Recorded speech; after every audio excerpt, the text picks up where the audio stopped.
Olá, nono ano, bom dia, tudo bem com vocês? Hoje nós vamos fazer a correção dos exercícios sobre notícia, debate e texto publicitário, da aula passada. A primeira pergunta é: qual a importância do debate sobre a depressão e o suicídio? Qual é a sua principal proposta? O debate é de extrema importância para sensibilizar a categoria dos profissionais de enfermagem sobre a problemática da depressão e do suicídio. Sua principal proposta é trazer uma inovação para o tema, a fim de garantir a implementação de cuidados avançados na rede de saúde. 2. Que tipo de linguagem foi usada no texto? A linguagem formal ou informal? Justifique. Na 2, o texto foi usado, feito na linguagem formal, que confere maior formalidade e credibilidade ao discurso. 3. Qual o assunto abordado no texto? Um dos principais pontos abordados é a importância dos profissionais de enfermagem em um ambiente em que a depressão e o suicídio são problemáticas constantes. Da número 4 em diante, eu vou deixar para vocês o gabarito das questões para vocês fazerem a correção no livro de vocês. Vamos fazer também a correção dos exercícios sobre orações reduzidas. Número 1. Uma oração que resume a temática abordada no texto é: número 1, letra C. Não lembro em que momento percebi que viver deveria ser uma permanente reinvenção de nós mesmos. 2. O sorrateiro pensamento que nos faz parar. A oração em destaque é classificada como subordinada, adjetiva restritiva. Letra D. 3. Convém não ser mais fútil, nem demais acomodada. A oração em destaque é classificada como número 3, letra A, subordinada, substantiva, subjetiva, reduzida de infinitivo. 4. Identifique a oração subordinada presente no trecho acima e em seguida classifique. Desenvolva a oração que se encontra de forma reduzida. Pensar é uma oração subordinada, substantiva, subjetiva, reduzida de infinitivo. Na B, desenvolva a oração que se encontra de forma reduzida. É preciso que pense. Isso aprendi muito cedo. Número 5 é uma resposta pessoal. Na 6, a oração reduzida destacada em não por acaso eu brinco, fazendo uma careta idiota, dou de costas para o monumento, pode ser desenvolvida sem prejuízo de sentido por número 6, letra A, enquanto faço uma careta idiota. 7. Não basta rezar para chover. Nesse segmento do texto, há duas orações reduzidas com verbos no infinitivo. A modificação correta dessas duas orações para formas desenvolvidas oracionais é 7, letra A. Não basta que reze para que chova. 8.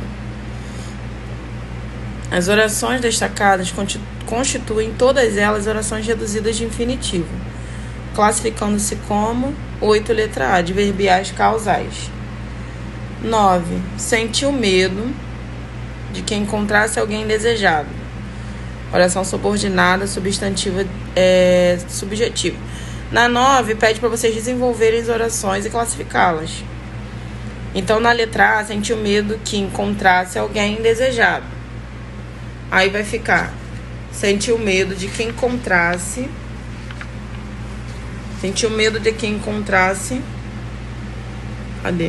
alguém desejado. Oração subordinada, substantiva, subjetiva.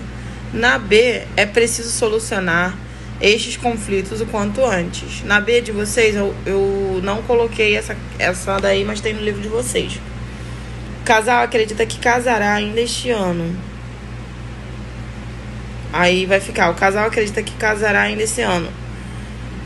Oração subordinada, substantiva, objetiva direta. Na C, o difícil era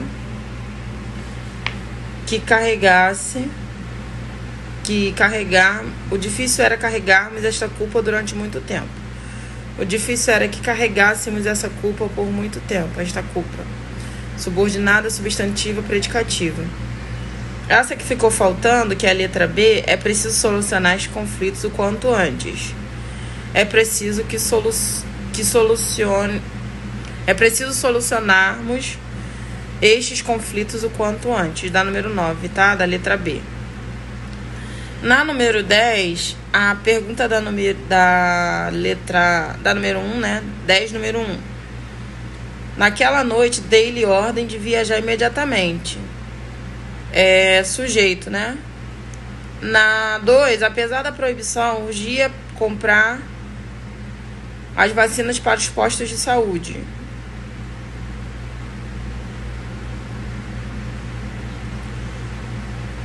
Aí, nessa segunda, apesar da proibição, urgia comprar as vacinas. Essa que exerce a função de sujeito, tá? Apesar da proibição, exerce a função de sujeito. A número 1, naquela noite, é um complemento nominal. E a número 3 é a positiva. A número 3 é a positiva. Ele tinha apenas duas alegrias: cantar e dançar durante a noite, durante as madrugadas. A 3 é a positiva. A 4, alguns atores gostam de ficar sozinhos no camarim. Ela é complemento do verbo gostar, objeto indireto. Então ficou a letra C. 2, 4, 3, 1. Na número 10, a 10, né? Já falei pra vocês que é a letra C. Então, da 11 em diante, vou deixar o gabarito pra vocês. Da 11 até a 21, pra vocês corrigirem no livro de vocês. Vamos falar um pouquinho do emprego da vírgula entre as orações do período. Vírgula entre orações coordenadas. Coordenadas assindéticas. São separadas por vírgulas. Por que elas são separadas por vírgula, gente? Porque elas não têm as orações coordenadas assindéticas. Elas não têm conjunção. Então, elas são coordenadas, né? Elas são separadas por vírgulas. Cheguei, tomei banho, bebi um café e dormi. Coordenadas sindéticas são geralmente separadas por vírgulas. Então, elas são geralmente separadas por vírgulas, mas elas têm conjunções. Venha logo, pois estamos atrasados. As orações coordenadas sindéticas iniciadas por conjunção aditiva e, normalmente, não são separadas por vírgulas, exceto em 2 casos. Somente em 2 casos, tá, gente? Elas são separadas por vírgulas.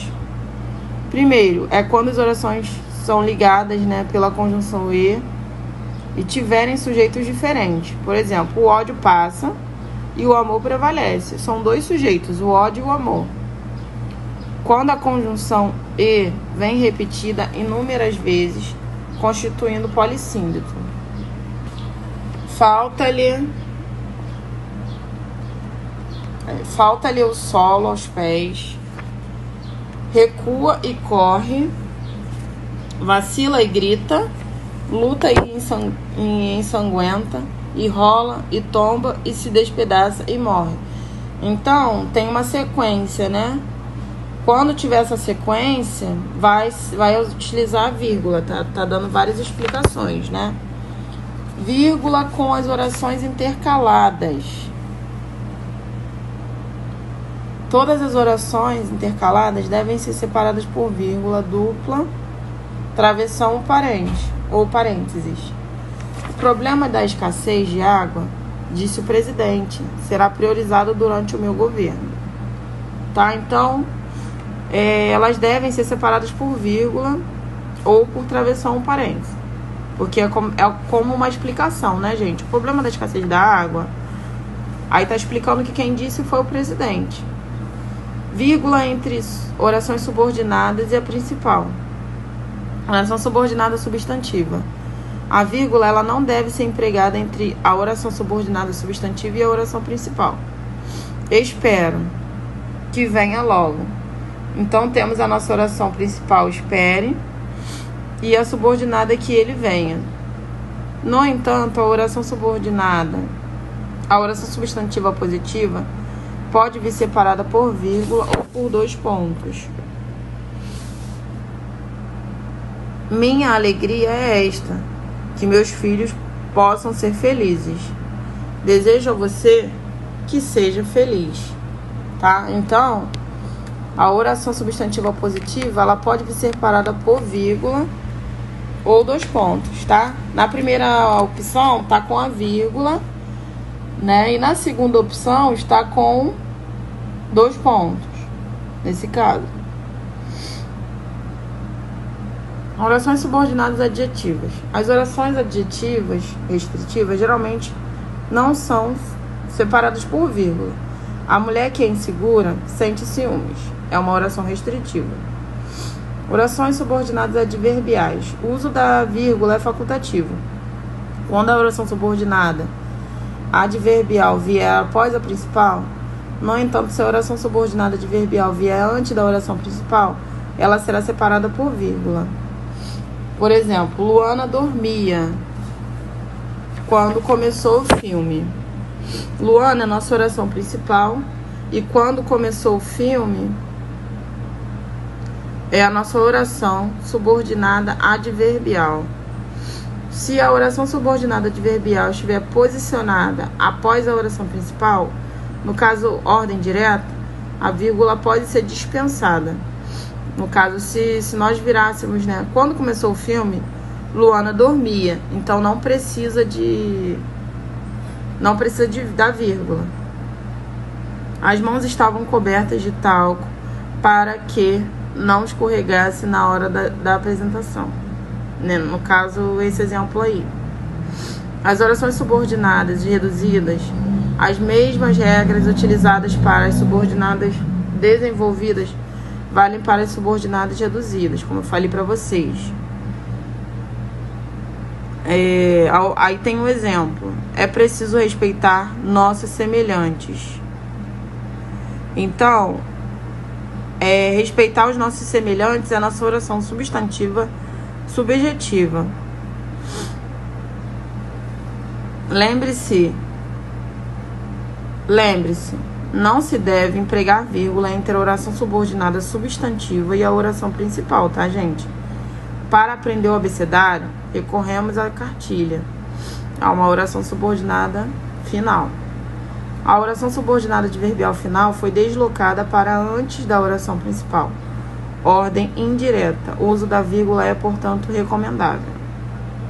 Façam os exercícios, tá, gente? Sobre o uso da vírgula. Texto de divulgação científica. As últimas descobertas e avanços nos campos científicos e tecnológicos proporcionaram um espantoso aumento na circulação de informações sobre pesquisas de estudos. Sobre pesquisas... Cadê? Eu me perdi aqui na leitura. Sobre pesquisas de estudos realizados nessas áreas. Tá, gente?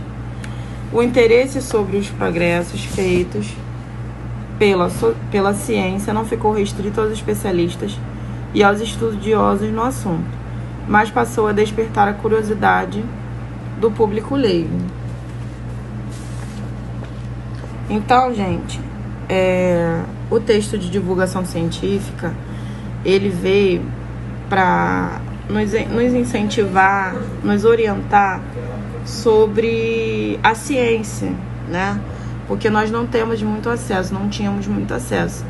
E hoje em dia já é mais liberado, né, para todos os públicos, né? E nas últimas décadas o mundo tem experimentado uma rápida expansão dos meios de comunicação. E com isso, uma enxurrada de informações é derramada, quase que instantaneamente, sobre as nossas cabeças, oferecendo-nos um panorama do mundo e dos acontecimentos que nos rodeiam. Então, eles vão nos informar, nos dar as informações necessárias, né, sobre o mundo, sobre o que está acontecendo na ciência, porque é uma coisa que nós não temos a facilidade de ter, né, acesso a isso. Buscando tornar mais acessíveis essas informações, os detentores do conhecimento científico se viram impelidos a produzir textos mais simples e objetivos, ou seja, com linguagens mais claras, né, para todos os públicos, com a linguagem mais fácil de entendimento a fim de divulgar suas descobertas e explicar aos leitores interessados aos fenômenos estudados pela ciência. Os processos tecnológicos passam a estar mais presentes em nossas vidas por meio de aparatos sofisticados, cada vez mais frequentes no nosso dia a dia. Essa evolução é tão intensa e acelerada que inúmeros objetos e aparelhos que eram utilizados há poucos anos, tornaram-se obsoletos e foram substituídos. A necessidade de popularizar o conhecimento científico, compartilhá-lo com o público leigo, fez com que especialistas buscassem simplificar a linguagem hermética e os termos técnicos, traduzindo-os por meio de analogias presentes no mundo das pessoas comuns. Ou seja, eles vão trazer linguagem, né, para simplificar, para fazer com que nós venhamos entender e compreender. A democratização da ciência, promovida pelo esforço de torná-la acessível para pessoas das mais variadas classes, idades e níveis de conhecimento, é benéfica para que o homem não apenas possa conhecer os passos dos estudiosos, mas também para que ele possa desenvolver um pensamento crítico acerca dele. Uma das principais funções da divulgação científica é demonstrar aos leigos, né, como a ciência é parte do seu cotidiano e de que maneira ela pode melhorar a sua qualidade de vida. Características do texto de divulgação científica: a acessibilidade do público às informações do mundo científico, a linguagem objetiva que resulta em neutralidade. O texto pode ser acompanhado de imagens ou infográficos para explicação. Então é isso, gente. Façam os exercícios, tá? Sobre texto de divulgação científica.